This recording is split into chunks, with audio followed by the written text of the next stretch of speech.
ఎక్సెల్లా global study abroad summit 2024 జరగబోతోంది. ఫిబ్రవరి 11న ఉదయం 10 గంటల నుంచి సాయంత్రం 5 గంటల వరకు తాజ్ డెక్కన్, బంజారా హిల్స్, హైదరాబాద్ లో. ఈ వారం మన గెస్ట్ రజతక్క.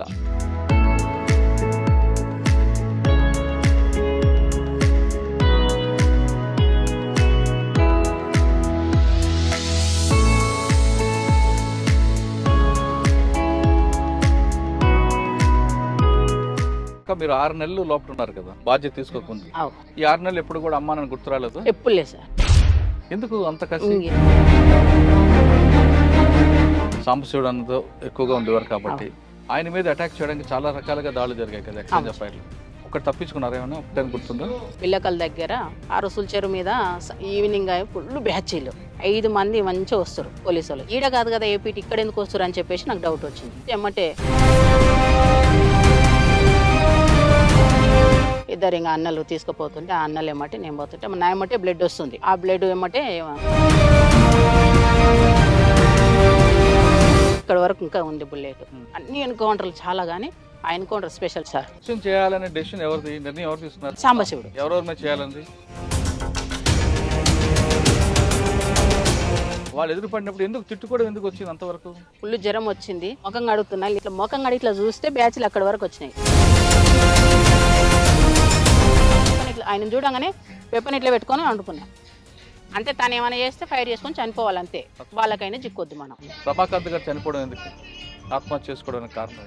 మేము ఎక్కడ ఎదిగిపోతామో అని చెప్పేసి బాగా ఒత్తిడి చేశారు మా మీద. వాళ్ళకు పొలిటికల్కు పోలీసు వాళ్ళు అది చేశారు. అదే టైంలో మా ఊర్లో ఒక అతను మర్డర్ జరిగింది. జైలు 7 నెలలు జైల్లో పెట్టారు.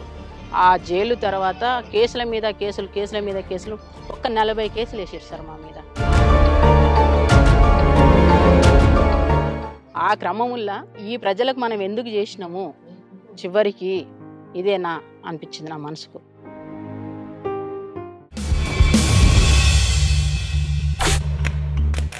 Welcome to crime confessions. గతంలో గ్రామాల్లో పెట్టుబడిదారుల యొక్క పెత్తనాలకు లేదా అక్కడ జరుగుతున్న అరాచకాలు చూసి తట్టుకోలేక బడుగు బలహీన వర్గాల ప్రజల కోసం, వాళ్ళ అభివృద్ధి కోసం చాలామంది యువకులు అడుగుబాటు పెట్టారు. అడవిలోకి వెళ్ళిన తర్వాత వాళ్ళు నిరంతరం తమ ప్రాణాలని పన్నంగా పెట్టి తమ కుటుంబాలని, తల్లిదండ్రులని వాళ్ళకి త్యాగం చేస్తూ పేద ప్రజల కోసం చాలా కష్టపడ్డారు. ఆ విధంగా కష్టపడిన తర్వాత కొన్ని సంవత్సరాలకి వివిధ కారణాల చేత, అంటే కొంతమంది వ్యక్తిగత కారణాలు అవ్వచ్చు, మరి కొంతమందికి పార్టీల విభేదాలు అవ్వచ్చు, మరి కొంతమందికి ఇంకొక కారణంతో జనజీవన స్రవంతులు కలిశారు. ఆ విధంగా కలిసిన వారిని పరిచయం చేసే ఈ కార్యక్రమంలో ఈ వారం మన గెస్ట్ రజతక్క. అచ్చంపేటలో ఒకప్పుడు పోలీసులకి ముప్పతిప్పలు పెట్టిన రజతక్క, వైఫ్ ఆఫ్ రమాకాంత్ అన్న. రజతక్క అంటే అప్పట్లో అచ్చంపేట, నల్లమల ఆ ఫారెస్ట్లో ఒక భయం ఉండేది. రమాకాంత్ అన్న రజతక్క పేరు చేత పోలీసులకి చుక్కలు చూపించేవారు. పగల చుక్కలు చూపించడం అనేది రజతక్కకు ఒక ఫేమస్ అనేది తెలుసు. రజతక్క అచ్చంపేటలో ఉన్నప్పుడు ఎటువంటి కార్యక్రమం చేశారు, అసలు అడవి బాట ఎందుకు పట్టాల్సి వచ్చింది, పట్టిన తర్వాత వాళ్ళు పార్టీలకు వెళ్ళినప్పుడు పేద ప్రజల కోసం వాళ్ళు ఏ విధంగా కష్టపడ్డారు, అక్కడ ఉన్న చెంచుల కోసం వాళ్ళు నిరంతరం ఏ విధంగా వాళ్ళు పరిజ్ఞానం కానీ రాజకీయ పరిజ్ఞానం తీసుకురావడంలో వాళ్ళు ఏ విధంగా కృషి చేశారు అనే అంశాలతో పాటు ప్రస్తుతం ఆవిడ జీవితం ఎలా కొనసాగుతున్న విషయాన్ని ఆ అక్కగానే తెలుసుకున్నాం. అక్క నమస్తే. రజతక్క అచ్చంపేట, కొల్లాపూర్ ఆ ప్రాంతంలో ఒకప్పుడు మీ హవా. రజతక్క, రమాకాంత్ అన్న వీళ్ళందరూ పేర్లు చెప్తే చాలు భయపడేవారు. అంటే అప్పుడు పరిస్థితి ఆ విధంగా ఉంది కాబట్టి మీరు వెళ్ళారు. ఒక విధంగా చెప్పాలంటే పార్టీ ఆ విధంగా ముందుకు వెళ్ళబట్టి ప్రభుత్వం కూడా కిందకి దిగి గ్రామాల్లో మౌలిక సదుపాయాలు కల్పించడంతో పాటు మిగతా కార్యక్రమాలు చేపట్టడానికి వచ్చింది. అంటే మనం సామాజిక సమస్యగానో లేదా ఆర్థిక సమస్యగా చూడడం అనేది పక్కన పెడితే అసలు రజతక్క ఎందుకు అడవిబాటు పట్టింది, రజతక్క కుటుంబ నేపథ్యం ఎలాగుండేది, వెళ్ళిన తర్వాత అన్న ఎలా పరిచయారు, అక్కడ మీరు చేసిన కార్యక్రమాలు ఏ విధంగా ఉన్నాయి, బయటకు వచ్చాక అన్న ఏ విధంగా చనిపోయారు, ఇప్పుడు ప్రస్తుతం మీ జనజీవన సర్వంతి మీ జీవన విధం ఎలా కొనసాగుతుంది? చాలా ఇబ్బందికరంగా ఉంది సార్. బయటికి రావడం అసలుకి రావద్దు నిజంగా, కానీ ఆ టైముల్లో అనివార్య పరిస్థితులల్లో నేను బయటికి రావడానికి కారణం ఏంటంటే హెల్త్ బాగాలేకున్నది, మలేరియా టైఫాయిడ్ వచ్చి నాకు నెత్తికి ఎక్కినది. నేను బయటికి వెళ్ళిపోతున్నా. ఆ రోజు నా దగ్గర వెపన్ కూడా లేకుండే. పోయి ఒక లమ్మడి బయటికి రావడం చెప్పక ముందు ఉమ్. మీరు అసలు పార్టీలోకి ఎందుకు వెళ్ళారు? అడవి బాట ఎందుకు పెట్టారు? అంటే మా ఊరు ఫారెస్ట్ దగ్గర ఉంటుంది. ఏ ఊరు? అచ్చంపేట మాది, పక్కల అది బల్మూరు మండలం, కొండనాల గ్రామం. మా ఊర్లో మొత్తం దొరలది పెత్తనం చాలా ఉంటుంది. ఉమ్, కానీ ఏ రోజు అట్లాంటి దొరలు మా కుటుంబం మీద ఎక్కడ కూడా చూపలేదు. కానీ బాగా మాది ఫారెస్ట్ పక్కల మా పొలము, అంటే ఇది ల్యాండ్. ఉమ్, అక్కడ మా చెలక అంగం సేమ్ ఇట్లనే ఉండేది. అప్పట్లో మా తాత 70 ఎకరాలు సంపాదించిండు మంచిగా. ఉమ్, ఇట్లాంటి పొలం వల్ల మేము మొత్తం అక్కడనే ఉండేవాళ్ళం మేము. ఆ క్రమం వల్ల అన్నలు వచ్చేవాళ్ళు. నాకు 90 ఏళ్ళ పరిచయం పార్టీ. ఉమ్. ఏం నేను చదువుకున్నారు మీరు? నేను 5th క్లాస్ వరకు చదువుకున్నా. ఓకే. ఇంకా 90 ఏళ్ళ పరిచయం. అప్పుడు నేను చిన్నగా ఉన్న, ఇట్లా గొర్రెలు బర్రెలు అనుకుంటా అట్లా ఇట్లా ఉంటుండేవాళ్ళం. ఉమ్, ఇక తాత అట్లా ఉంటుండే. ఇక వస్తుంటూ పోతుంటూ ఉంటుండ్రి. అప్పుడు మాకేం తెలియదు అలా ఆట పాట వరకే. ఆ తర్వాత ఇక కొన్ని అనివార్య పరిస్థితులల్లా నాకెందుకు అందులో పోవాలి, ఎందుకు అనేది ఒక ఆలోచన వచ్చింది. ఉమ్, వస్తే ఫస్ట్ సాంబశివుడు స్పెషల్ కమాండర్ వచ్చారు అది నల్గొండ నుంచి ఈ జిల్లాకు. అప్పుడు నేను వస్తాను అంటే, నువ్వు చిన్న ఉన్నావు, నీకు ఇంకా టైం ఉంది అని చెప్పేసి వదిలిపెట్టేసి పోయాడు. మళ్ళీ 3 years తర్వాత నేను అనుకోకుండానే దళంకాడికి డైరెక్ట్ వెళ్ళిపోయినా. అంటే ఇంట్లో వాళ్ళే చెప్పలేదా? ఎవరికి చెప్పలేదు సార్, అంటే ఆ ఎవరికి చెప్పలేదు. భావజాలం అటు తిరిగింది, అంతే. తిప్పింది మీకు. అప్పటికే మా అన్న ఆర్ఎస్సీలో పనిచేస్తుండు. ఉహు, మా పెద్దన్న అప్పటికి కానిస్టేబుల్, కన్వానాలు వ్యవసాయం చేస్తారు. నాన్నకు 12 మంది మేము, ఉహు, అందులో నేనే చిన్నవాని. ఉహు. ఇది పరిస్థితి. అప్పుడు ఇంకా ఎక్కడ వెళ్ళిపోయినా. పరిచయం మీకు సాంబశివుడు? చిలక దగ్గరే, ఆహా, మా చిలక దగ్గరే. అప్పుడు స్పెషల్ కమాండర్కి వచ్చారు ఇక్కడ. అచ్చా. అప్పటి నుంచి చనిపోయిన సుదర్శను, ఉమ్, ఇక ఇప్పుడు కొంతమంది ఉన్నారు మనోళ్ళు, బయట ఉన్న వాళ్ళు వచ్చిన్నారు. ఇప్పుడు ఈ రాజన్న కూడా అక్కడ ఉన్న వాళ్ళు. అట్లా జరిగింది. పార్టీలకు వెళ్ళారు. వెళ్ళిపోయాను. పార్టీలకు వెళ్ళిన తర్వాత మీకు ఎవరు బాధ్యత తీసుకున్నారు? అప్పుడు జీవన్ అని మెదక్ డిస్ట్రిక్ట్ నుంచి వచ్చిండు, అప్పర్ ప్లాట్ల కమాండరు. ఉమ్, కామ్రేడ్ దగ్గరికి వెళ్ళింటివి. కామ్రేడ్ మంచిగా చూసుకున్నాడు మమ్మ. ఒక 6 months తర్వాత క్యాంప్ జరిగింది. క్యాంప్కి వెళ్ళినాం. అప్పుడు నల్లమల్లల రమకాంత్ కమాండర్. అయితే చెంచులకి ఏంది అంటే పొలం ఉంది పెంటలల్లా. దాని తర్వాత ఏమైందంటే ఇది సబ్సిడీలా ట్రాక్టర్లు వచ్చినాయి సార్. వ్యవసాయం మీద కొద్ది అవగాహన ఉంది నాకు. ఇక్కడే ఉంచిపోదాం అని చెప్పేసి మాధవ్ డిసైడ్ అయ్యిండు. రాష్ట్ర కమిటీ సభ్యుడు మాధవ్ ఉండు కదా, ఉమ్, అన్న డిసైడ్ ఇక్కడే ఉండండి, వ్యవసాయం ఎట్లా చేయాలని. అప్పట్లో నాకు గడెం కొట్టడం మొత్తం టోటల్గా పని వస్తుంది సార్. ఉమ్, ఆ టైంలో ఇంకా నన్ను అక్కడ పెట్టేసి వ్యవసాయం చెంచోళ్ళకు ప్రత్యేకంగా మక్కలు, ఆంద్యాలు వేపించి పండించినాం అక్కడ. చెంచుల్లో వాళ్ళకి పంట నేర్పడం నేర్పి నేర్పియడం. మామూలుగా వాళ్ళకి పండించడం వచ్చు, ఉమ్. కానీ కొంచెం ఆధునిక పద్ధతిలో ఇంకా చేయడం. అట్లా చేసి ఒక 1 year ఉన్న అక్కడ కూడా. ఇంకా మీరు 6 నెలలు లోపల ఉన్నారు కదా, అంటే చెంచులకి మీకు మీ బాధ్యత తీసుకోకముందు అవు. ఈ 6 నెలలు ఎప్పుడు కూడా అమ్మా నన్ను గుర్తు రాలేదు? ఎప్పుడు లేదు సార్, ఇప్పటికి లేదు. అప్పుడే కదా, ఇప్పుడు గుడకలేదు. ఎందుకు అంత కసి? ఎందుకు సార్. సరే, 6 నెలల్లో మీరు వెళ్ళగానే మీకు తుపాకీ ఎవరు పని బాధ్యత ఇవ్వకపోయినా సామాన్లు తీసుకెళ్లడం, నడిపించడం, ఎక్సర్సైజ్ ఇవన్నీ ఉంటాయి కదా, అవును సార్. ఇప్పుడే నడిపించిందా? అట్లా ఏం లేదు, నాకు 1 monthకే వెపన్ ఇచ్చారు. అంటే ఆ రోజు నేను బయట పని చేసిన కదా సార్, పార్టీకి పని చేసిన. ఇక ఆ టైంలో నాకు అన్నోళ్ళు ఎక్కడ పోతే పోగానే ఒక వెపన్ ఇచ్చారు. మరుసటి రోజే ఎమ్మడి తిప్పుకున్నారు. అప్పటికి నాకేం ట్రైనింగ్ ఇట్లా ఏమి ఇవ్వలేదు. ఆ తర్వాత ఎప్పుడైనా ఒక బాధ గానీ ఒక భయం గానీ అనిపించలేదా? నాకు లేదు సార్. నైట్ టైం చీకట్లో అడవిలో పాము అని ఇవన్నీ వస్తుంటాయి కదా? ఎప్పుడు లేదు సార్, ఆ. ఎప్పుడు లేదు. మీతో పాటు ఎవరు ఉండరు అక్కలు? ఇంకా నాతో పాటు ఇక్కడ ఉన్న వాళ్ళు కవితక్క ఆ. ఇప్పుడు చేసింది, భాగ్యక్క చాలా సీనియర్ మాకన్నా. అక్క వస్తుందని చాలా ఆశించిన కానీ రాలే. సీనియర్ భాగ్యక్క ఉన్నది. వీళ్ళందరూ వచ్చారా? వాళ్ళందరూ ఉన్నారు. ఇంకా అక్కడ మేము ఉన్నాం. ఆహా. అందరు మంచిగా ఉన్నాం, కలిసిన వాళ్ళం, సమిష్టిగా ఉన్న వాళ్ళం. బాగా ఆడవాళ్ళకి కొన్ని సమస్యలు ఉంటాయి ఉన్నాయి సార్. కానీ అక్కడ అడవిలో కూడా ఉండేవా? ఉంటాయి అక్కడ. వ్యక్తిగతంగా శారీరక సమస్యలు వస్తుంటాయి కదా? వస్తాయి, చూసుకుంటారు. అక్కడ పురుషులు మహిళలు అనే తేడా ఎవరు మా వాళ్ళు ఉండరు. వ్యత్యాసాలు ఎక్కడ చూడరు. మొత్తం సమాన హక్కు, మంచిగా చూసుకుంటారు. మహిళా కామ్రేడ్కి అయినా జెంట్స్ కామ్రేడ్ చూస్తారు, జెంట్స్ కామ్రేడ్కి ఏమైనా మహిళా కామ్రేడ్ చూసుకోవాల్సింది, కంపల్సరీ చూసుకోవాల్సింది. 6 నెలల తర్వాత మీకు చెంచులకి వ్యవసాయం నేర్పడం అనే కార్యక్రమం మీకు పార్టీ ఇచ్చింది. అవును సార్. ఆ పార్టీ ఇచ్చిన కార్యక్రమాన్ని భుజం మీద వేసుకుంటూ చేసినాం. ఆ విధంగా ఎంతకాలం ఉన్నారు అక్కడ? అక్కడ 1 year ఉన్నా సార్. ఇక్కడ అచ్చంపేటలో? అచ్చంపేటలో 6 నెలలు ఉన్నా. సంవత్సరం నల్లమల్ల అడవుల్లో ఉన్నా. ఆ తర్వాత కొల్లాపూర్కు పంపించారు. కొల్లాపూర్కి వచ్చేసిన. అక్కడ ఒక 6 నెలలు 7 నెలలు చేసిన. కొంతకాలం అయిన తర్వాత ఇక మళ్ళీ ఈ ఆర్గనైజేషన్ కొద్దిగా బెటర్ ఉన్నట్టుంది అమ్మాయి, కొద్దిగా తీద్దాం అని చెప్పేసి కొద్దిగా స్పెషల్గా నన్ను తీసి బయట మొత్తం సాంబశివుడు వర్క్ చేసిన నేను. ఇక సాంబశివుడు అన్నకి వెళ్ళక ముందు కొల్లాపూర్ ఇవన్నీ ప్రాంతం పనిచేస్తారు కదా, ఈ ప్రాంతంలో పీపుల్స్ కోసం మీరు చేసిన మంచి కార్యక్రమం చెప్పండి. అప్పట్లో ఇక కొల్లాపూర్లో కానీ అచ్చంపేట అంటే మీరు చెంచుల కోసం చేశారు. అవును సార్. కొల్లాపూర్ ఆ ప్రాంతం కొల్లాపూర్లో మేము రివర్ బెల్ట్ తోటి చాలా సంబంధం ఉంటుంది ఈ కొల్లాపూర్ వాళ్ళకు. చేపలది ఎక్కువ. తర్వాత వలసల మీద ఇక్కడ వాళ్ళు ఎక్కడ లేరు. నేను ఈరోజు గతంలో మన మహేష్ అని చనిపోయాడు, తుంకుంట మహేష్. ఆయన చనిపోయిన కామ్రేడ్ చనిపోయినప్పుడు వచ్చినప్పుడు అంత కొల్లాపూర్ అంతా మారిపోయింది సార్. నేను పార్టీలో ఉన్నప్పటికీ మొన్నటికి ఇప్పటికీ కొల్లాపూర్ అంతా మారిపోయింది. వాటర్ లేదు. వలస మీద తీసుకున్నాం సబ్జెక్టు. వలసలు పోవద్దు అని చెప్పేసి ఊర్లల్లో తిరగడం, ఆర్గనైజేషన్ చేయడం, వాళ్ళకు ధైర్యం కల్పించడం, దాని మీద ఫైట్ చేయడం. వీళ్ళు గుంపు మేస్త్రులు ఉంటారు, గుంపు మేస్త్రులను తీసుకొచ్చి కొట్టడం, చెప్పడం, వార్నింగ్ ఇవ్వడం, దీని మీద ఆ సబ్జెక్ట్ మీద చేసినాం. పార్టీ నిర్ణయాల మేరకు కొన్ని కార్యక్రమాలు చేశారు. Okay sir. చాలా మంది పేద ప్రజలు మీ అడవులకు వచ్చి అన్నాలు కలుసుకొని అప్పుడు కొన్ని సమస్యలు చెప్పేవారు.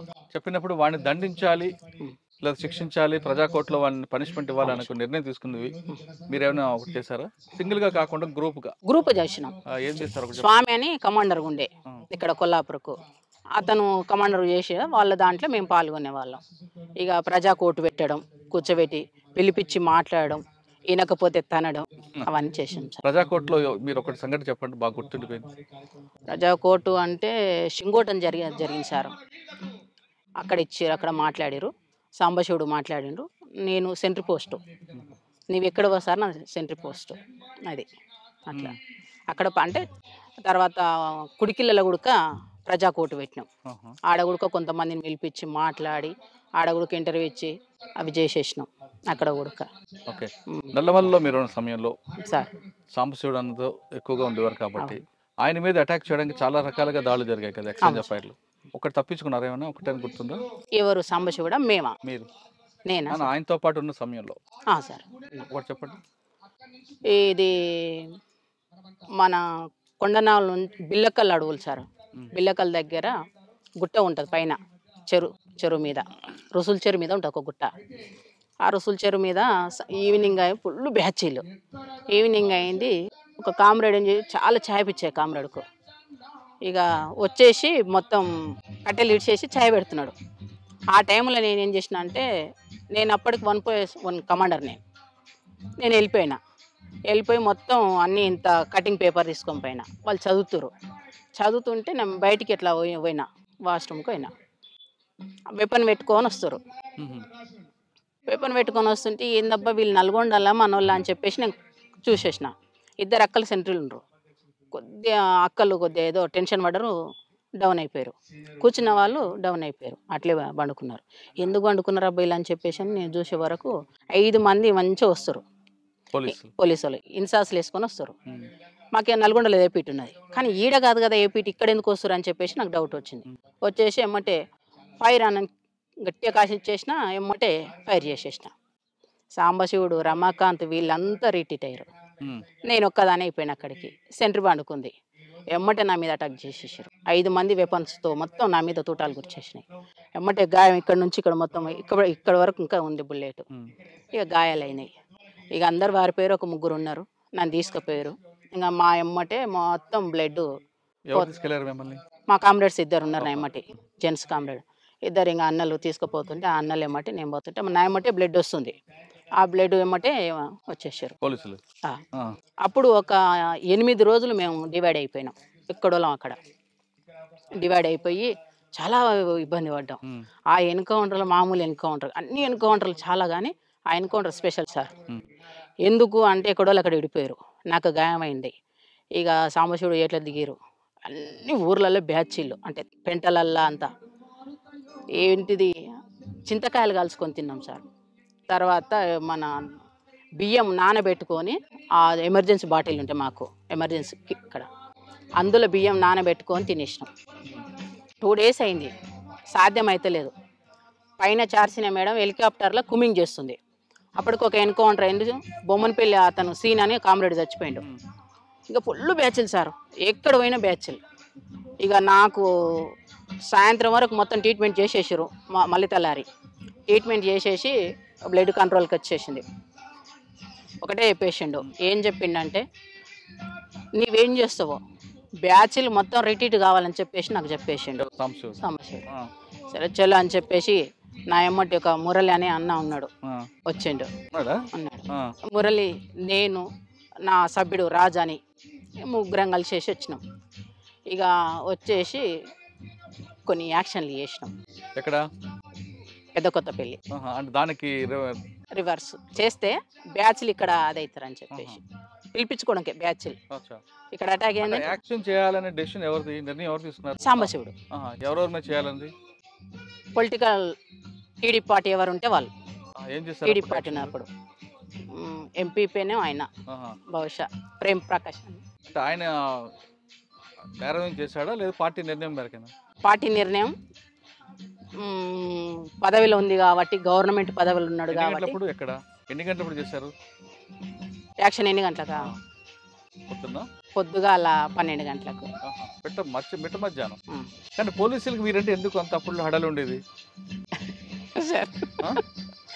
నాకు తెలియదు, నాకైతే తెలియదు, కానీ అది అట్లా నిలిచిపోయింది జిల్లాలో అయితే. అంతే. రజిత టార్గెట్ అని ఒక టీమే తిరిగేది కదండి? అవును సార్, టీమే కదా సార్. రిలయన్స్ ఫోన్లో నా కోసం అచ్చంపేటలో మజీద్ సిఐ అని 200 ఫోన్లు ఇచ్చిండు. ఇప్పుడు ఉన్నాడు మజీద్ సార్, డిఎస్పీ. ఎక్కడ? హైదరాబాద్లో చేస్తుండు.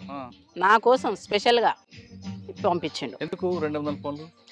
ఏడ కనిపిస్తే ఆడ ఫోన్ కొట్టారు రజిత అక్క, అంతే ఇచ్చేసిండు. ఎక్కడ కూడా అది కాలే. పోలీసులు ఇంత నిర్బంధం పెట్టినప్పుడు కూడా సార్, నల్లమలలో సాంబశివుడు కానీ, మీరు కానీ, తర్వాత కృష్ణన్న కానీ, రమాకథ ఈ విధంగా తప్పించుకున్నారు? అంటే చెంచుల సహకారమైనా లేదు? ప్రజలు ఇంపార్టెంట్. ప్రజలతో మమేకమైతే ఎంత ఎవరైనా ఓడిపోతారు. ప్రజలు తలుచుకుంటే ఎవరైనా మనం చీడ పురుగులమే సార్, నాకు తెలిసినంత వరకు అయితే. ఇక నేను తిరిగే క్రమంలో బాగా టార్గెట్ చేసిరు నన్ను, మామూలు టార్గెట్ చేయలే. ఇక ఏమంటారు దాని బ్యాచీలు రకరకాల ఎదురుబడి పీకులాడుకున్నాం గలీజ్గా. అప్పుడు నేను మావోయిస్ట్ అని మర్చిపోయినా. నేను ఎందుకు? ఎవరు? ఏ బ్యాచ్? పోలీసులు. నేను మావోయిస్ట్ అని మర్చిపోయినా. వాడు గలీజ్గా మనం ఎందుకు అనాలి? అసలు యాక్చువల్గా మా పార్టీలో మావోయిస్ట్ పార్టీ అని అనొద్దు గలీజ్గా. మావోయిస్ట్ పార్టీలో గలీజ్గా మాట్లాడదు. ఈ క్రమంలో అతను అంటుంటే, పోలీస్ అంటుంటే నేను కూడా వాళ్ళు ఎదురుపడినప్పుడు ఎందుకు తిట్టుకోవడం ఎందుకు వచ్చింది అంతవరకు? ఎందుకు వచ్చిందంటే, నేను ఇట్లా ముఖం కడుగుతుంటున్నా. ఒకటైంది సార్, ఫుల్ జ్వరం వచ్చింది. ఇట్లా ముఖం కడుగుతున్నా. లేచి అమ్మలు వస్తా అమ్మ అన్న చిలకల కొబ్బరి చెట్టు మాడి చెట్టు ఉంది. అమ్మలు వస్తున్న క్రమంలో ఇట్లా ముఖం కడిగి ఇట్లా చూస్తే బ్యాచ్లు అక్కడి వరకు వచ్చినాయి, సేమ్ షెడ్ వరకు వచ్చేసినాయి. అబ్బా ఇక్కడ వరకు వచ్చినాయి ఏంది? ఇట్లా చూసి షాము ఏం పోలీసులు లేకురా అన్న. ఏం కామ్రేడ్ అన్నా? కామ్రేడ్ ఎప్పుడు వెళ్ళిపోయాడు. నేనేం చేయాలి? నేను జ్వరం అతనున్నా. లేచి చూస్తే అంతా మొత్తం బ్యాచ్లు చుట్టుముట్టేసినాయి. ఆ బ్యాచ్ మొత్తం నాకు రౌండ్ ఆఫ్ చేసినాయి.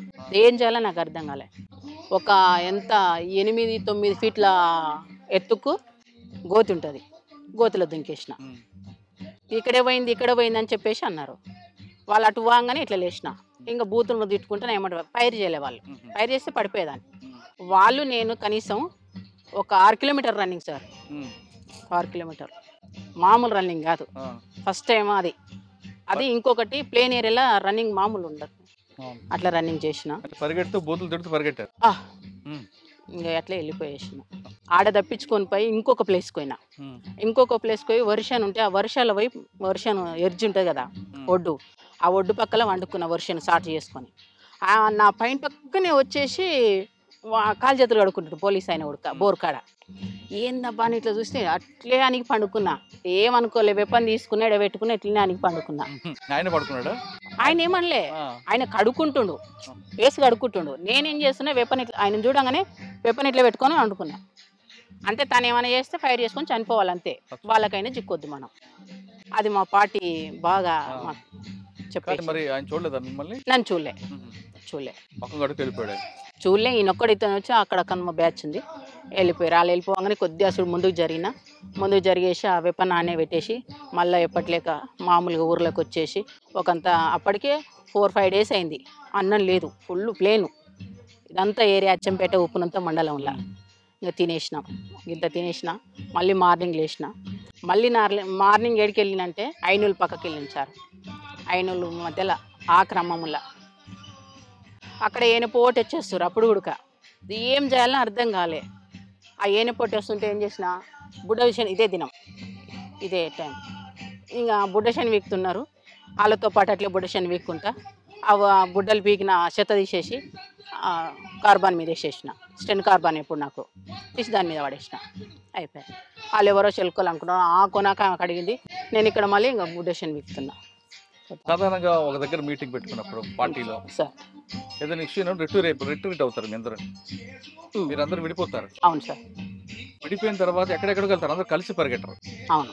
వాళ్ళు మీ అందరూ ఎక్కడ కలుస్తారు, కలవాలనుకుంటే ప్లాన్ ఏంటి? ఏ పిట్ పెట్టుకుంటాం సార్. ఇప్పుడు ఈ ఏరియా ఉంది, ఈ ఏరియాలో ఈ షెడ్ ఉంది, ఇక్కడికి రాండి అని, లేదా రోడ్డు పాయింట్ మీద ఆ పలానా చోటకు పలానా రోజు పలానా టైమింగ్ 2 ఉంటాయి. టైమింగ్లు రోజు ఒకటే టైమింగ్ 2, 1టికా 12టికన్నా.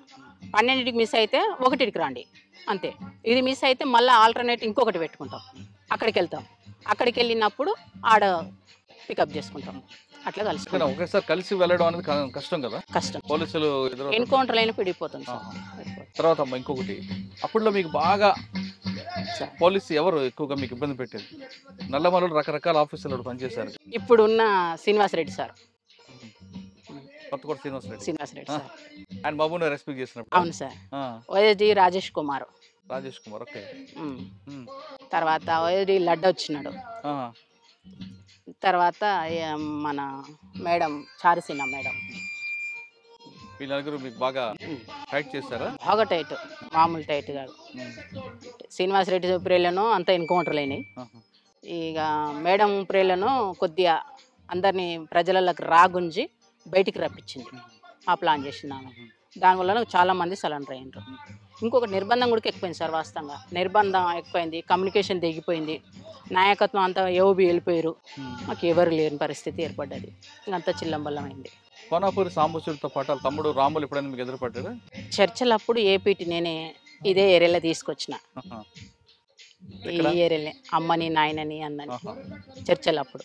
ఇంకా తర్వాత సరే, పార్టీ విప్లవం పక్కన పెడితే మీ ఇద్దరి మధ్య వివాహం ఎలా జరిగిందమ్మా? రమాకాంతానికి మీకు పరిచయం ఎక్కడ? నేను కొల్లాపూర్ సభ్యురాలుగా వచ్చిన సార్, అంటే డిప్యూటీ కమాండర్గా వచ్చిన. ఆ క్రమంలో తనకి ఏమనిపించిందో లెటర్ పంపించిండు. లెటర్ పంపిస్తే నేను ఆ లెటర్ ఇప్పకుండా సాంబశివుడికి తీసుకుపోయి ఇచ్చేసిన. మళ్ళీ సాంబశివుడికి పోయినప్పుడు 3 నెలలు అయింది. ఆ లెటర్ అట్లే కిట్ బ్యాగ్లో దాచిపెట్టుకొని పోయి తీసుకుపోయి ఇచ్చేసిన. కామ్రేడ్ ఇది పంపించిన లెటరు అని. అంతే, అట్లే ఉండదు. మళ్ళీ పిచ్చిగా రాయారు. మంచిగానే మీరు చదువుకోండి, తినండి, శత్రువుకి ఎక్కడ భయపడకండి అని చెప్పేసి కొన్ని అంశాలు మంచిగా ఇచ్చేస్తారు. ఇక అట్లా రాసిండు. తీసుకుపోయి చూపిస్తే ఇట్లా చెప్పిండు. అట్లా రాసిండంటేనే దాని అర్థం మన మీద ప్రేమ పుట్టిందని దాని అర్థం. అంతేగా. ఆ క్రమంలో తను కామ్రేడ్ పిలిచిండు. ఏంది రమాకాంత్ ఇట్లా అంటే, అవును కామ్రేడ్ అని చెప్పిండు. మరి నీదేంది అభిప్రాయం అన్నాడు. నాకు లేదు సార్, నాకు అలాంటిది లేదు కామ్రేడ్, కొంత టైం ఇవ్వండి నాకు, కొద్దిగా నేను ఒక పొజిషన్కి వెళ్ళినాక చేసుకుంటా అని చెప్పేసి అనుకున్నా. కొద్దిగా చూడండి అన్నాడు. లేదని చెప్పేసిన. ఆ తర్వాత మళ్ళీ ఒక 6 months తర్వాత మళ్ళీ కూర్చోబెట్టి మాధవు, సాంబశివుడు, గజ్జి శ్రీశైలం, సంతోష్ చంపేశారు. వీళ్ళు 3 కూర్చోబెట్టి నాకు కర్య నరసప్ప, వీళ్ళు 4 కూర్చోబెట్టి నాతో మాట్లాడారు. మాట్లాడితే కొద్దిగా టైం ఇవ్వండి సార్ అని చెప్పి, కామ్రేడ్ అని చెప్పేసిన. సరేలే అని చెప్పేసి అన్నారు. ఇంకా ఆ టైంలో కూడా నాకు వద్దనిపించింది. నా పట్టుదల ఏంటంటే, ఒక జిల్లా సెక్రటరీగా అయినాక నేను పెళ్లి చేసుకోవాలనేది నా పట్టుదల అది. కానీ అనివార్య పరిస్థితులలో కమాండర్లనే నేను పెళ్లి చేసుకున్నా. కమాండర్ స్థాయికి వెళ్ళిపోయినాక, అంటే కమాండర్ అది చేసుకున్నారు. ప్లాటూన్ సెక్షన్ కమాండర్ ఉడిమిల్ల దగ్గర సార్. పార్టీ చేసిన పెళ్ళే మీది? ఉడిమిల్ల దగ్గర మంచిగా చేసిరు. వాటిల్నే మా లాంటి పెళ్లి ఎవరికి చేయలేదు. మంచిగా ఆటలు తీసుకొచ్చి చేసి సేమియా చేసి ఆ ఆట పాటలు సేమ్ ఇట్లనే చేసేసి ఈ పక్కన ఊరు పక్కనే అది కూడా సేమ్ పెళ్లి చేసేసారు. పెళ్లి చేసిన తర్వాత నైట్ పెళ్ళైంది, మార్నింగ్ విడిపోయినాం. తను గుంటూరుకు రాకెట్ లాంచర్ ట్రైనింగ్కి వెళ్ళిపోయిండు రమాకాంత్. మేము ఆమనగల్ ఏరియాకి వెళ్ళిపోయినాం. ఇంకంతే. మళ్ళీ ఆయన ఒక 3 నెలల తర్వాత వచ్చిండు. 3 నెలల తర్వాత వచ్చి ఒక 5 డేస్ కలిసి ఉన్నాం. ఆ తర్వాత మళ్ళీ నన్ను బయటకు పంపించేసారు. ఇక బయటకు పంపించేసారు. ఇక కామ్రేడు సెక్రటరీగా పనిచేసిండు. ఇక నేను బయట కొన్ని పనులు చేసుకుంటే తిరిగిన. కొన్ని అంటే నాకు ఇచ్చిన వరకు నేను మనస్ఫూర్తిగా వాటికి బరాబరి చేసిన సార్. నేను వాళ్ళ లేక వీళ్ళ లేక ఏ రోజు కూడా భయపడలే. శత్రువుకు భయపడలే, ప్రజలకు పొలిటికల్ లీడర్కి ఎవరికి ఇప్పటి వరకు నేను ఎప్పుడు భయపడాను ఎవరికి. అంతే. ఆ రోజు ఇక బయటికి వెళ్ళి నేను పార్టీ చెప్పిన పని నేను సక్సెస్ చేసుకొని రిటర్న్ పోయినా. అది అక్కడ నేను పార్టీకి ఒక నా మీద నమ్మకం, ప్రజలకు ఒక నమ్మకం, బయట శత్రువులకు భయం. అంతే. అంతే. సరే, పెళ్ళైన తర్వాత మీరు చేసిన మంచి కార్యక్రమం చెప్పండి పీపుల్స్ కోసం. నేను చేసిందా?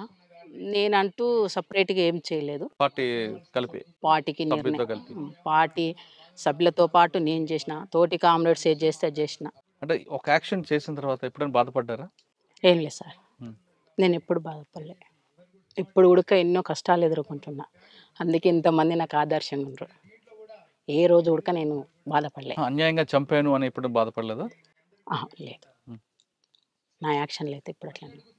మీరు యాక్షన్ చేశారా? మా పార్టీ వైపు నుంచి నష్టం జరిగాయి కదా, ఆ నష్టం జరిగిన ఎప్పుడైనా బాధపడ్డారా? పార్టీ వైపు అనుకున్నప్పుడు ఈరన్న సార్ అని ఒటవర్ల పెళ్ళి, ఆ నాయనని చంపినప్పుడు బాధపడ్డాం. నేను కూడా వ్యక్తిగతంగా బాధపడ్డా. ఎందుకు అంటే ప్రతి ఏపీటీకి తనకు నన్ను పంపేవాళ్ళు. తను దగ్గర ఎవరు వచ్చేవాళ్ళు? రాష్ట్ర కమిటీ, జిల్లా కమిటీ, బయట ప్రజా సంఘాలు. ఆ నాయన ఒక పెద్ద షెల్టర్ నిజం చెప్పాలంటే. ఇక ఏదో అనివార్య పరిస్థితులల్లో మనోళ్ళకి ఏదో అర్థం కాని పరిస్థితులల్లో వేరే కామ్రేడ్ ఇక్కడ వచ్చినాడు. ఆ గోండు వాళ్ళు కొద్దిగా భాష తేడా. ఏం జరిగిందో చనిపోయినాక పేపర్ వస్తే సాంబశివుడు మేమంతా షాక్ అయిపోయినాం. ఏంది ఇట్లేందుకైంది ఇట్లేందుకైంది. ఇమ్మీడియట్గా ఎప్పుడో ఉన్న ఏపీటీకి ముందుగా అతను అడ్వాన్స్ పోయి చెప్పేసి మా తప్పు అని చెప్పేసి ఇంటర్వ్యూ ఇచ్చినాం సార్ మేము. ఈరన్న సార్ని చంపింది తప్పని ఇంటర్వ్యూ ఇచ్చినాం మేము. ఎవరు చంపింది? భగత్ అని ఇక్కడ జిల్లా సభ్యుడు, ఆయన ఆ ప్రాంతంలో అప్పచెప్పిండ్రు. రమాకాంత్ ఇక్కడ తీసుకుండు. ఆ క్రమం వల్ల అట్లా జరిగింది. అప్పట్లో జరిగిన కొన్ని పోలీసులు ఇల్లు కానీ లేదంటే ఎక్స్చేంజ్లు బ్లాస్టింగ్లు మీ ఉన్నారా? అవునా సార్, మననూరు దాడిలో ఎన్కౌంటరు ఆ దాడిలో ఏమైందంటే అందులో మాకు ఇచ్చిన ఇన్ఫర్మేషన్ ఏంటంటే ఒక సెంట్రీ ఉంటుంది, వెపన్స్ అంతా సైడ్కు ఉంటాయని చెప్పేసి నేనే మ్యాప్ తీసుకుపోయింది ఉడక నేనే. అక్కడ మ్యాప్ తీపించుకొని 1 days అక్కడ ఉండేసి నేను తీసుకొని వెళ్ళిపోయినా. అదే మ్యాప్ని బట్టి మేము ప్లాన్ చేసుకొని దాడికి ఒక 3 రోజులు 4 రోజులు రిహార్సల్ చేసినాం, దాడి ఎట్లా వేయాలని చేసి వెళ్ళిపోయినాం. ఆ వెళ్ళిపోయే క్రమంలో ఏ సెక్షన్ A1 నేనే, అంటే ఫస్ట్ వెళ్ళిపోయే టీం. అక్కడికి వెళ్ళిపోయే వరకు ఉంది సెంటర్ ఉందని నేను కాషన్ ఇచ్చేసిన. ఆయన ఏం కాదు ఫైర్ అని చెప్పేసి మైక్ పెట్టేసిండు. ఆ మైక్ ఎట్లాంటిది, ఇప్పుడు కూరగాయలను గట్టిగా అరుస్తారు, ఆ మైక్ మేము తెచ్చేసుకున్నాం అప్పటికే. ఆ దాడేపటికి ఆ మైక్లో చెప్పేస్తుండు సాంబశివుడు. ఎక్కడ సెంటర్ ఉన్నారు? మీద పోలీస్ స్టేషన్ మీద పైన. ఓకే. అక్కడికి వెళ్ళినాక ఫైర్ అయింది. ఫైర్లు చేసి మొత్తం ఇంకా ఒక 1 minute అయితే అతను దుంకుతాం గోడకు. ఫస్ట్ నేను దుంకేసిన, నా తర్వాత కిరణ్ దుంకిన తర్వాత నెక్స్ట్ కామ్రేడ్కు గొంతులో తూటపడ్డది సార్. గొంతులో తూటపడి ఎన్నుబొక్క కాడ వెళ్ళింది, స్పాట్లో చనిపోయిండు. ఇంకొక కామ్రేడు ఇప్పుడు కొల్లాపూర్ కమాండరేషన్ స్వామి అన్న కదా, ఆ కామ్రేడ్కు తొడకు పడ్డది. ఇద్దరు మాదికే అయిపోయారు. ఇక మేమేం చేస్తాం, మేము అడ్వాన్స్ కాలేకపోయినాం, రిటీట్ అయినాం. మాతో పాటు ఏ సెక్షన్ రిటు కొద్దిగా అటు ఇటు కాగానే B సెక్షన్ ఎక్కిపోయింది, C సెక్షన్ అడ్వాన్స్ కాలేకపోయింది, దాడి ఫెయిల్ అయింది. అదేవిధంగా అమరాబాద్ పోలీస్ స్టేషన్ మీద కాదు, సిలిండర్ కదా, సున్నిపేట దగ్గరలో పోలీస్ స్టేషన్ మీద అటాక్, అవుట్ పోస్ట్ మీద చేశారు కదా, ఊకే ఫైరింగ్. అవి మన్నూరు పోలీస్ అవుట్ పోస్ట్ మీద దాడి, అది ఒక సెంటర్ పైన ఉంటారు. తర్వాత పక్కా పోలీస్ స్టేషన్ వచ్చింది కదా, అక్కడ పోలీస్ స్టేషన్ తీసారు అట్లా. అవును, అచ్చంపేట పెట్టేట్టున్నారు అవును సార్, అట్లా జరిగిపోయింది. కదమ్మా. పెళ్ళి అయింది, పార్టీలు ఉన్నారు, యాక్షన్లు అన్నీ జరిగాయి కదా, మరి ఎందుకు బయటికి ఎందుకు వచ్చారు? బయటికి రావడానికంటే అందరు అప్పటికి సలన్ అయింది సార్. మేము నలుగురు కామ్రేడ్స్ ఉన్నాం. నలుగురు ఇట్లా నేను నా భర్త ఉన్నాం. ఆ క్రమంలో నాకు బాగా టైఫాయిడ్ మలేరియా వచ్చేసింది. నన్ను సీరియస్గానే ఒక 3 నెలలు లోపడిగానే ఉంచుకున్నారు, బయటకు పంపలే. ఎందుకంటే ఈమె సీరియస్, బయటకు పోతే మళ్ళీ తిరిగి చంపేస్తారు అనేది ఒక బాగా ఉన్నది, పంపలేదు. చివరికి రమాకాంత్ ఏం చేసిండు, హెల్త్ అన్న బాగా చూపించుకొని డెన్నులను ఎక్కడన్నా పెడదాం అని చెప్పేసి పంపించిండు. పంపించేస్తే అచ్చంపేట ఏరియాలోకి వచ్చిన. వాళ్ళు లంబడి వాళ్ళ గుడిసె దగ్గర ఉన్న వాళ్ళే స్నానం చేయించారు, జ్వరం కాదు, రొట్టిచ్చారు, తిన్నా, కూర్చున్నాక అమ్మ టైం అవుతుంది మరి పోదాం హాస్పిటల్ కన్నా. అమ్మ పొద్దుగాల తొలకపోతున్నది, ఆ లంబడోళ్ళ అమ్మ బిడ్డ చెల్లెలు. ఆ పిల్లని ఇంపర్ మారిందని మాకు తెలియదు. పండుకున్నాం కరెక్ట్ 4 గంటలకు వచ్చేసారు పోలీసు వాళ్ళు. 4 గంటలకు వచ్చేసి మంచం వేసారు, మంచం మీద నేను పండుకున్నా. వచ్చేసి వెపన్ ఇట్లా పెట్టేసారు, ఇట్లా ముఖం మీద చెదర్ తీసారు. ఇట్లా బెడ్షీట్ తీయంగానే ఇట్లా చూస్తే అన్ని వెపన్సే కనిపిస్తున్నాయి. వెపన్స్ కనిపించే వరకు ఇట్లా లేచి చూసే వరకు ఇక పోలీసు వాళ్ళు ఏమనలేదు సార్. ఎవరు మీరంటే నువ్వు లేవు అని అంటే మా సభ్యుడు ఒకడు వచ్చిండు. అట్లా నువ్వు లేవు అక్క అని లేచిన. ఏం లేదు అక్క. సరే ఈయనే ఉండండి, ఇంటికి వచ్చిరన్న. ఏమనలే, ఏంటికి రాలేదు, మళ్ళీ ఎందుకు వెపన్స్ తీసుకొని వచ్చినావు అని చెప్పేసి అన్న. లేదక్క అని అబ్బాయి అన్నాడు.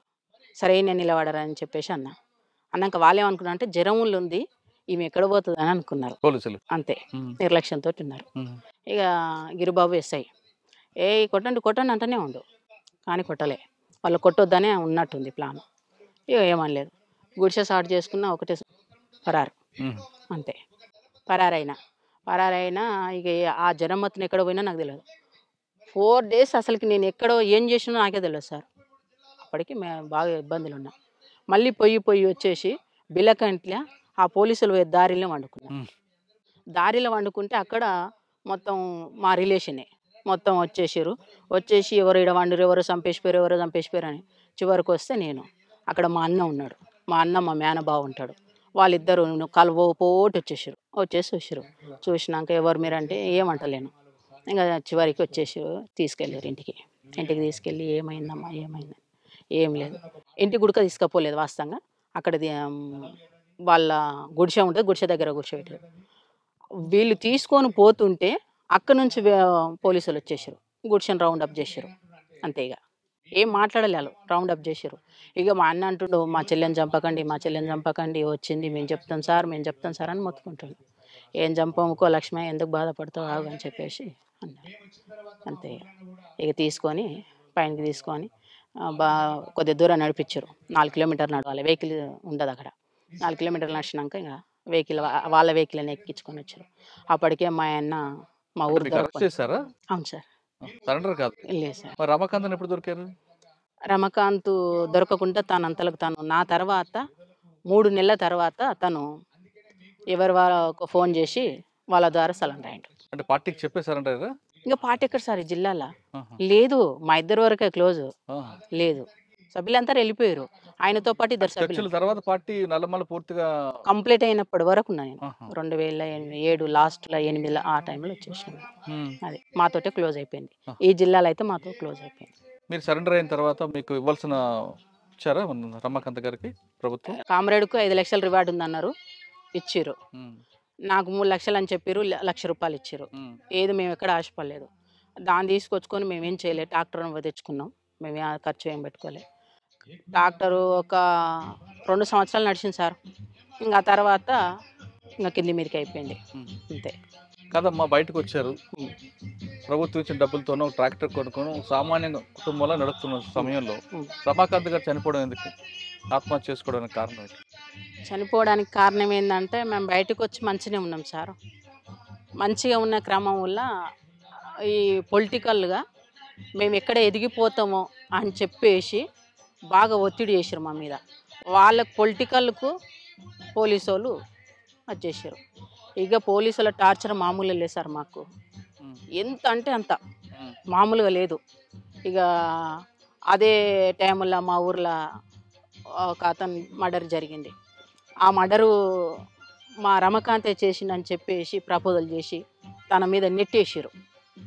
నెట్టేస్తే తను ఓపెన్గా పోయి చెప్పలేడు కదా, నేను చెప్పలేనని చెప్పలేడుగా, చెప్తూనే ఉండి అప్పటికైనా అయినా వినలేదు. తీసి ఇక లోపల పడేసారు. జైలు 7 నెలలు జైల్లో పెట్టారు. ఆ జైలు తర్వాత కేసుల మీద కేసులు ఒక్క 40 కేసులు వేసారు సార్ మా మీద, తన మీద. ఆ 40 కేసులు వచ్చే వరకు 7 నెలలు బెయిల్ రావడానికి. అది తిరగడానికి ఒక 3 సంవత్సరాలు మొత్తం కంప్లీట్గా కోర్టుకే తిరిగింది. ఒక అత్తమామ సంపాదించిన ఒక 4 ఎకరాల ల్యాండ్ ఉంటే అమ్ముకున్నా, ఒక ప్రైవేట్ ప్లాట్ ఉంటే అమ్ముకున్నా, ఒక బేస్మెంట్ ఉంటే అమ్ముకున్నా. ఇక నానా కష్టాలు పడ్డా. ఎవరి దగ్గరికి పోయినా కానీ ఆ రోజు ఈరులు సూరులు అని మాట్లాడారు ప్రతి ఒక్కరు, ఎవరు సహకరించాలి. అంటే అప్పుడు అనిపించింది నాకు, ఇలాంటి చెత్త వ్యవస్థకు మనం పనిచేసినామా, నేను ఎందుకు అయినా ఈయన ఎందుకు చేసిండు చెత్త వ్యవస్థలా, మాకు అప్పుడు అనిపించింది సార్. అప్పటి వరకు మంచిగా అనిపించింది. కానీ ఆ తర్వాత బయటకు వచ్చినాక మేము ఇన్ని ఇబ్బందులు పడుతుంటే ఎవరికి మాకు హెల్ప్ చేయలే. ఏ పొలిటికల్ లీడర్ హెల్ప్ చేయలే, ఏ పోలీస్ హెల్ప్ చేయలే. సాధారణ జనం మమ్మల్ని అంటేనే ఒక దొంగ, ఒక రవిడి ఈ కోణంలోనే చూసిండు.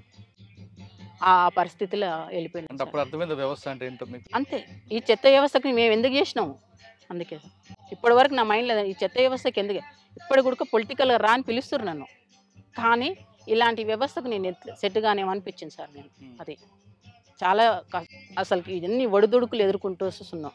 నేను పార్టీలా బలంగా ఒడిదుడుకులు ఎదుర్కొంటూనే ఎదిగిన, ఇక్కడ ఉడక ఒడిదుడుకులతోటే బతుకుతున్నా. అన్న ఎలా చనిపోయారు, ఆత్మహత్య చేసుకున్నారా? అవును సార్. అన్న మీద తెలిసి వయసులో లోపలికి వెళ్ళారు. అవును సార్. అమ్మా నాన్న కాదని అక్కడ పార్టీ ఆదేశాల మేరకు పీపుల్స్ కోసం పనిచేశారు. రమాకాంత్ పెళ్లి చేసుకున్నారు. ఒక చిన్న కుటుంబం మీది. మీకు జీవితం అంటే పార్టీ లేదంటే రమాకాంత్ అన్న, ఇంకా వేరే ప్రపంచం ఏం తెలియదు సార్. బయటకు వచ్చిన తర్వాత ఇంక ప్రపంచం అంతా కూడా రమాకాంత్ అన్న పాప. అటువంటిది ఒకేసారి రమాకాంత్ గారు సూసైడ్ చేసుకుంటే, ఆత్మహత్య చేసుకుంటే మీకు ఏమనిపించింది? ఇక కుటుంబం జీవితం అంత ఇంతే అనుకున్నారా? అంటే అంతకన్నా ముందు తను జైల్లో ఉన్నప్పుడు ఫీల్ అయినా సార్. నేను జైలు కాడికి ఒకరోజు తప్పించి ఒకరోజు, పాప చిన్నది, ఒక 2 సంవత్సరాల పాప. ఆ పాపను ఎత్తుకోవాలి, పోవడానికి ఛార్జీకి పైసలకు కూలి పోవాలి. నేను కూలి పోతే 2 రోజులు కూలి పోతే ఆ కూలి పైసలు తీసుకొచ్చుకొని ఈ జైలు కాడికి పోవాలి. ఈ స్టేజ్కి వచ్చేసింది నా పరిస్థితి. ఇక అప్పుడు అనుకున్నా, వద్దు ఇట్లాంటి పరిస్థితులు వద్దని చెప్పేసి చాలా కష్టపడి చాలా ఇబ్బందులు పడి తనను బయటికి తీసుకొచ్చుకున్నా.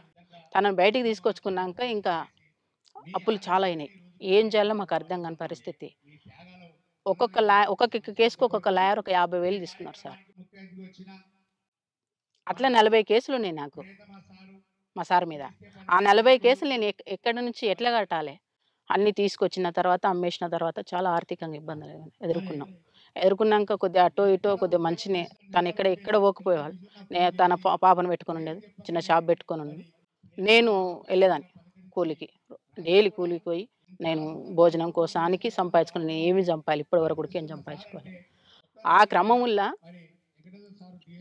ఈ ప్రజలకు మనం ఎందుకు చేసినాము, చివరికి ఇదేనా అనిపించింది నా మనసుకు. ఆ రోజు బాధ అనిపించింది. తను చనిపోయిన నాడికన్నా ఆ రోజే ముందే ఫస్టే బాధ అనిపించింది. అట్లా అనిపించింది. ఆ క్రమంలో అత్త మామ కష్టపడి సంపాదించిండు. ఈ క్రమంలో మీకు నయ్యం ఎప్పుడైనా ఎదురుపడలేదా? నాకు ఏ రోజు నయ్యంతో పాటు ఇదే నల్లమలలో మీకు ఇంకొక వ్యక్తి ఉన్నారు, బాలన్న అని. ఆయన ఎప్పుడు ఎదురుపడ్డాడు? నాకు ఏ రోజు టచ్లో లేరు. తర్వాత అన్న చనిపోయిన తర్వాత మీ జీవన విధానంలో కొనసాగుతుంది పాప.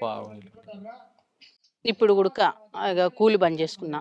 కూలి బంద్ చేసుకొని కొద్దిగా గొప్ప ఆ పని ఈ పని చేసుకోవడం, ఇక అయింది. ఇప్పుడు ఆన్లైన్ బిజినెస్ చేయడం, కొన్ని బట్టలు అమ్ముకోవడం, అట్లా గడిపిన. అందులో కూడా నాకు బెనిఫిట్ కాలేదు. ఇదంతా కాదని చెప్పేసి ఇప్పుడు చిన్న ఎక్కడన్నా ఏనన్నా ఇక జీవన ఉపాధి కోసం కష్టపడుతున్నా. కానీ సంపాదించేది ఏం లేదు, అన్నం కాడికి అంతే. కడుపు ఉంటే చాలు, కడుపు నిండి ఉంటే అవే మాకు కోట్లు, అవే లక్షలు అంతే. ఇప్పుడు అసలుకి సొసైటీలో నేను బతకొద్దు.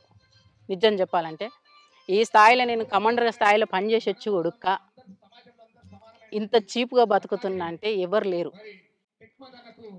మా కామ్రేడ్స్ అందరికి అదే బాధ, వాళ్ళు బయట ఎవరు చెప్పుకోలేరు. ఒకప్పుడు మేము హీరోలం, సొసైటీకి వచ్చేవరకు జీరోలు అయినాం కదా. ఇప్పుడు ఈ జీరోలో పోయి వేరే వాళ్ళ దగ్గర మేము చేతి జాపుకొని అడుక్కోలేం. మేము సమాన హక్కు కోసం కొట్లాడిన వాళ్ళము, వాళ్ళ మీద ఫైట్ చేసిన వాళ్ళము. చివరికి వస్తే వాళ్ళని అడుక్కో అంటే మాకెంత చీప్ అనిపిస్తుంది. మైండ్ ఒప్పుకుంటుంది సార్? ఒప్పుకోదు. కాబట్టి అదా ప్రాంతాల పెళ్ళాలు మగండ్లు బాగా ఇబ్బంది పడి తర్జన బతుకుతుండ్రు. ఇక నా కొడుకు అదే పరిస్థితి. ఎవ్వరికి ఇంట్లో ఆస్తులు లేవు, పాస్తులు లేవు. ఆ పూటకు బతికితే చాలనే ఫీలింగ్ అందరికి ఉంది. అంతే సార్ మా పరిస్థితి. చెప్పొద్దు, ఇప్పటివరకు ఏ గవర్నమెంట్ సహకరించలే. ఏ రాజకీయ నాయకుడు వచ్చి మీకు మేము అండదండాలు ఉంటామని మాట్లాడలేము. మనకు నీకెందుకమ్మా మేము ఉన్నామని ఏ పోలీసు వాళ్ళు అనలే. ఇంకా ఒక రాయి వేసిరు గోతిలో పడితే, కానీ ఒక చెయ్యితో ఇచ్చి మమ్మల్ని బయటికి తీయలేదు ఇప్పుడు కొడుక. ఇప్పుడు నేను నోరిప్పితే నా మీద ఇట్లా వేయడానికి ఉన్నారు అని ఉంటున్నా. ఎట్లున్నా నన్ను ఎవ్వరు ఏం చేయలేరు, అది గ్యారంటీ. ఎందుకంటే నా దగ్గర ఆస్తులు లేవు, పాస్తులు లేవు. బతుకుతున్నా అంటే కేవలం నా బిడ్డ కోసం బతుకుతున్నా, అది వాస్తవం. చివరిగా చెప్పమ్మా, ఇప్పుడున్న సమాజంలో మీరు అన్నట్లుగా వీళ్ళ కోసం మనం పని చేస్తామా అని ఒక మాట అన్నారు మీరు. ఇప్పుడున్న యువత కూడా అదే రకంగా వెళ్తున్నారు. ఇప్పుడు చూస్తున్న యువతకు చూస్తున్న మీకు ఏమనిపిస్తుంటుంది? ఇప్పుడున్న వాళ్ళు వీళ్ళంటి వాళ్ళు ఒక లక్ష్యం కోసం వెళ్ళారు. ఇప్పుడు వాళ్ళందరూ కూడా వేరే వేరే మార్గాల్లో వెళ్తున్నారు. ఏ మార్గాల్లో వెళ్ళినా ఏమి చేసినా కానీ కమ్యూనిస్ట్ పార్టీ అంతా బలంగా ఎవరు చేయరు కదా. అప్పుడు మా టైముల్లో సెల్ ఫోన్లు లేకుండా ల్యాండ్ ఫోన్లు ఉన్నాయి. ప్రతి వానికి మెసేజ్ ఉంది. నువ్వేం చేసినా కానీ ఆటోమేటిక్గా ఎమ్మటే అయిపోతుంది. ఏముంది ఆడ? ఎమ్మటే తీసుకొస్తారు, అరెస్టులు చేయడం, కొట్టడం. ఎక్కడ బలపడుతుంది? అంటే నేను వాళ్ళని ఉద్యమం వైపు వెళ్ళమని చెప్పడం లేదు. ఇప్పుడు కొంతమంది యువత ఒక పద్ధతి పాడు లేకుండా, ఒక బాధ్యత లేకుండా పెరుగుతున్న యువతకి మీరు ఇచ్చే మెసేజ్ ఏంటి? మెసేజ్ ఏంటంటే, నిజంగా అమ్మా నాన్నకు మంచి పేరు తెచ్చుకోవాలి అనుకుంటే సరైన రూట్లో నడవడం కరెక్ట్. సరైన రూట్లో ఉండాలి. మనం ఒకరికి ఆదర్శంగా నిలబడాలి. తప్పు చేయొద్దు, తల వంచొద్దు. నా లక్ష్యం. నేను ఎక్కడ ఉన్నా నా సర్కిల్ అదే చెప్తా. గౌరవంగా ఉండాలి. సంపాదనలు, ఆస్తులు, పాస్తులు మన ఎమ్మటి రావు, ఏమీ రావు. వచ్చినప్పుడు చనిపోయినప్పుడు వచ్చేది ఏంటంటే ఒక పేరు, బస్ అంతే. మనకు కావాల్సింది ఒక పేరు తెచ్చుకొని చనిపోవాలనేది నా ఉద్దేశం సార్.